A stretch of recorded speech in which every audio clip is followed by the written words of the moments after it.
Chapter 37,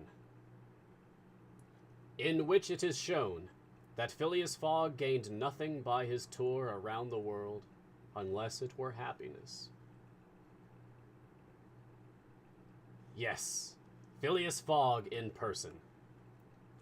The reader will remember that at 5 minutes past 8 in the evening, about 5 and 20 hours after the arrival of the travellers in London, Passepartout had been sent by his master to engage the services of the Reverend Samuel Wilson in a certain marriage ceremony which was to take place the next day. Passepartout went on his errand enchanted. He soon reached the clergyman's house, but found him not at home. Passepartout waited a good 20 minutes, and when he left the reverend gentleman, it was 35 minutes past 8. But in what a state he was! With his hair in disorder and without his hat, he ran along the street as never a man was seen to run before, overturning passers-by, rushing over the sidewalk like a waterspout. In 3 minutes he was in Savile Row again, and staggered back into Mr. Fogg's room. He could not speak. "What is the matter?" asked Mr. Fogg. "My master!" gasped Passepartout. "Marriage! Impossible! Impossible? Impossible for tomorrow! Why so?" "Because tomorrow is Sunday." "Monday," replied Mr. Fogg. "No, today is Saturday." "Saturday? Impossible." "Yes, yes, yes, yes," cried Passepartout. "You have made a mistake of 1 day. We arrived 24 hours ahead of time, but there are only 10 minutes left."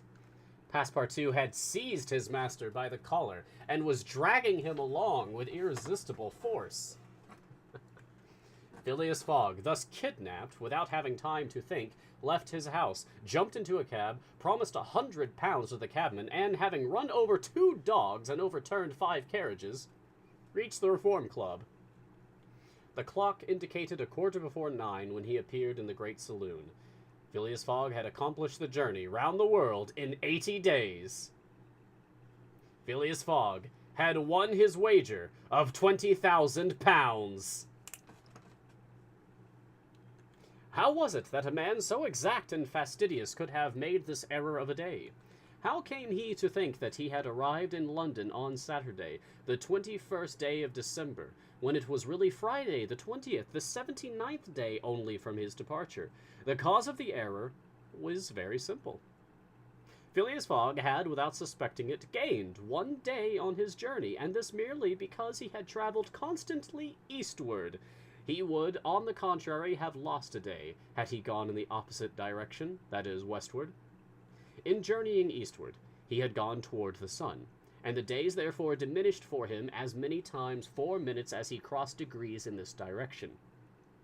There are 360 degrees on the circumference of the earth, and these 360 degrees multiplied by 4 minutes gives precisely 24 hours. That is, the day unconsciously gained. In other words, while Phileas Fogg going eastward saw the sun pass the meridian 80 times, his friends in London only saw it pass the meridian 79 times. This is why they awaited him at the Reform Club on Saturday and not Sunday, as Mr. Fogg thought. And Passepartout's famous family watch, which had always kept London time, would have betrayed this fact if it had marked the days as well as the hours and the minutes. Phileas Fogg, then, had won the £20,000. But, as he had spent nearly 19,000 on the way, the pecuniary gain was small. His object was, however, to be victorious, and not to win money. He divided the £1,000 that remained between Passepartout and the unfortunate Fix, against whom he cherished no grudge. He deducted, however, from Passepartout's share the cost of the gas, which had burned in his room for 1920 hours, for the sake of regularity. That evening, Mr. Fogg, as tranquil and phlegmatic as ever, said to Aouda, "Is our marriage still agreeable to you?" "Mr. Fogg," replied she, "it is for me to ask that question.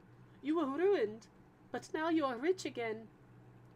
"Pardon me, madam, my fortune belongs to you, If you had not suggested our marriage, my servant would not have gone to Reverend Samuel Wilson's. I should not have been apprised of my error, and— Dear Mr. Fogg, said the young woman. Dear Aouda, replied Phileas Fogg.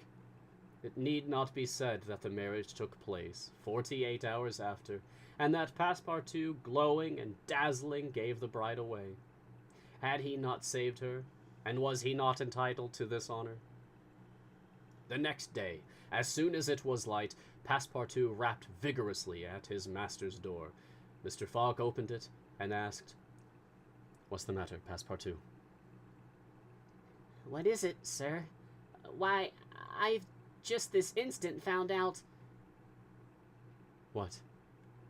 That we might have made the tour of the world in only 78 days. No doubt, returned Mr. Fogg, by not crossing India. But if I had not crossed India, I should not have saved Aouda. She would not have been my wife, and Mr. Fogg quietly shut the door. Phileas Fogg had won his wager, and had made his journey around the world in 80 days. To do this, he had employed every means of conveyance: steamers, railways, carriages, yachts, trading vessels, sledges, elephants. The eccentric gentleman had throughout displayed all his marvelous qualities of coolness and exactitude. But what then? What had he really gained by all this trouble? What had he brought back from this long and weary journey? Nothing, say you? Perhaps so. Nothing but a charming woman, who, strange as it may appear, made him the happiest of men.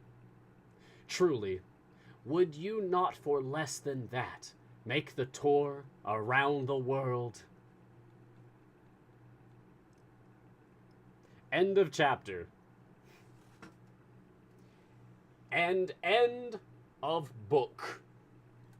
And so, my friends,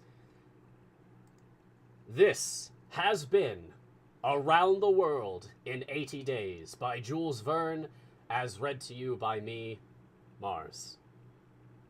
Thank you so much for listening. Thank you for your time and attention. I do so hope that you've enjoyed these past 3 weeks that it took us to reach the end. Yeah, he ran over dogs! I'm not okay with that. And Aouda is such like a non-character. Ugh. This book has problems. It's not perfect. It was fun. It was very fun. It's not perfect, but it was very fun.